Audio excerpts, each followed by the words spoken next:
Well, we can discuss these figures now with the Labour Shadow Minister for Employment, Seema Malhotra. Thank you very much for being with us. I suppose many would say these sort of figures are inevitable given the lockdown we've had. Well, these figures are very disturbing, and they do confirm what we feared, which is that we are in the midst of a tremendous jobs crisis. And it's extremely worrying as well today that the increase that we've seen is also bringing older workers more into the numbers that are unemployed, the self-employed, and also the part-time workers have seen a drop in their employment.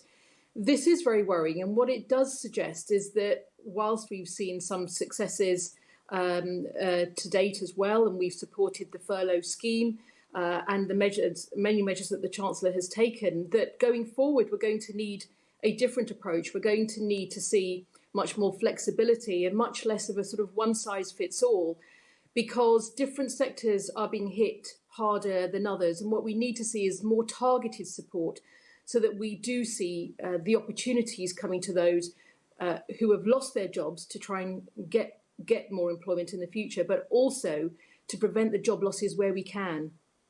You may have heard Boris Johnson, what he's been saying this afternoon about these figures. He said clearly there's going to be bumpy months ahead, but given all the government is doing, he's confident the country will get through this and will get through it stronger than ever before.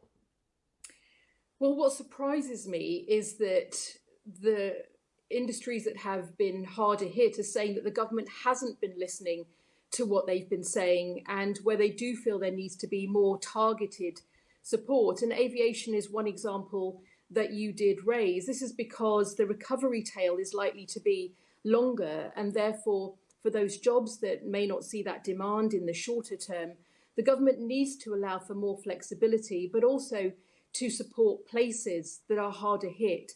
That's why it's important that, as well as making sure that we have that targeted support, that we are preventing job losses where we can, that we are providing the right support, and there isn't enough support, in my view, for those who are seeking work. We've seen the time that those who are unemployed are spending with job coaches that can help advise them and give them some direction being cut, at the same time as sanctions coming back in as well for those who are on unemployment benefits.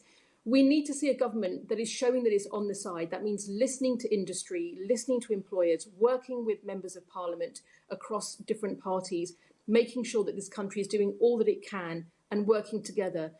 I think it's very important to say as well that we've also seen a rise in insecure employment, a rise in 0 hours contracts.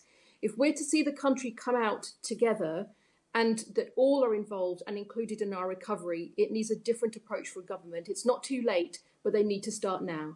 OK, Seema Malhotra there, Labour's Shadow Minister for Employment. Many thanks.